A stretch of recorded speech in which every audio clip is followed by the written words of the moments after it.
नामदेव जी का भगवान विट्ठल से प्रेम इतना गहरा था कि वह हमेशा प्रार्थना करते थे, भगवान कभी मेरे घर आकर भोजन करो।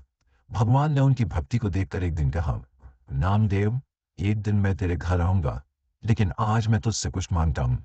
ठाकुर जी बोले, आज तू मेरी जगह मंदिर में खड़ा हो जा और मैं तेरे घर जाकर भोजन करूंगा। भगवान ने नामदेव जी को विट्ठल रूप धारण करा दिया और उन्हें गर्भगृह में खड़ा कर दिया। भगवान बोले, तेरे ऊपर कई परीक्षाएं आएंगी, पुजारी आएंगे, घंटे घड़ियाल बजेंगे, तुझे नींद आएगी, पर आंख मत खोलना। अभिषेक होगा, तेरे ऊपर ठंडा दूध, दही, जल और शहद डाला जाएगा, लेकिन तू हिलना मत। तेरे मुख पर माखन मिश्री लगाई जाएगी, भूख लगने पर भी उसे मत चाटना।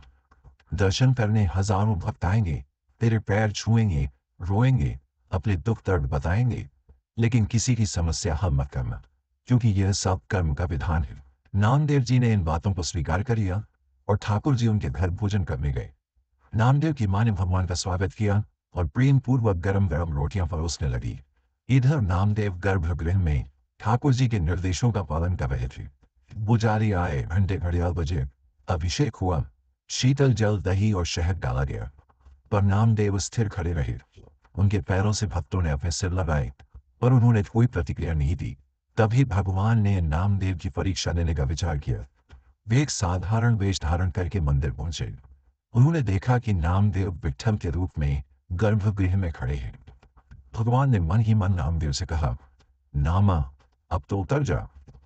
नामदेव ने जवाब दिया, भगवान, आपने कहा था कि हिलना मत, मैं यहां से नहीं हिलूंगा। भगवान ने कहा, नामा, मैं तुझसे विनती कर रहा हूं। नामदेव ने कहा, अगर हिला तो पुजारी पहचान लेंगे और मेरी पिटाई होगी। ये सुनकर भगवान प्रेमवश नामदेव के चरणों से लिपट गए। ये देख नामदेव की आंखों से अश्रु बहने लगे। नामदेव बोले, प्रभु, मैंने तो केवल आपको अपने घर पर बुलाने की प्रार्थना की थी, लेकिन आपने तो मेरी भक्ति को इतना ऊंचा बना दिया कि आज आप मेरे चरणों में झुक रहे हैं। इस प्रेम को देखकर भगवान ने नामदेव को गले से लगाया और कहा, नामा, तेरी भक्ति अतुलनीय है। तब से मान्यता है कि पंढरपुर के मंदिर में साल में एक दिन भगवान विट्ठल के स्थान पर नामदेव जी खड़े होते हैं और भक्त उनके चरणों में प्रणाम करते हैं। यही नहीं, पंढरपुर मंदिर की सीढ़ियों के नीचे नामदेव और उनके परिवार की समाधि है। नामदेव की इच्छा थी कि जो भी दर्शन के लिए आए वह उनके ऊपर से गुजरे, ताकि उनके चरणों की रज उन्हें प्राप्त हो। एक बार नामदेव जी भजन कीर्तन कर रहे थे।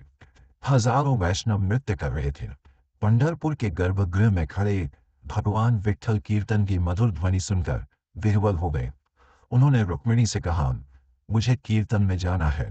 रुक्मिणी ने कहा, आप जाएंगे तो सब लोग कीर्तन छोड़कर आपको देखने लगेंगे। भगवान ने कहा, मैं साधारण वेश में पीछे जाकर खड़ा हो जाऊंगा। भगवान कीर्तन में पहुंचे और इतने मंत्रमुग्ध हो गए कि खुद को छिपाना भूल गए। उनका असली स्वरूप प्रकट हो गया। भक्तों ने जब उन्हें देखा तो प्रेमवश नृत्य करना छोड़ दिया और ठाकुर जी को निहारने लगे। इस प्रेम में भगवान स्वयं नृत्य करने लगे। उनका पीताम्बर नीचे गिरने लगा और गहने झूलने लगे, पर भगवान कीर्तन की मस्ती में मग्न थे।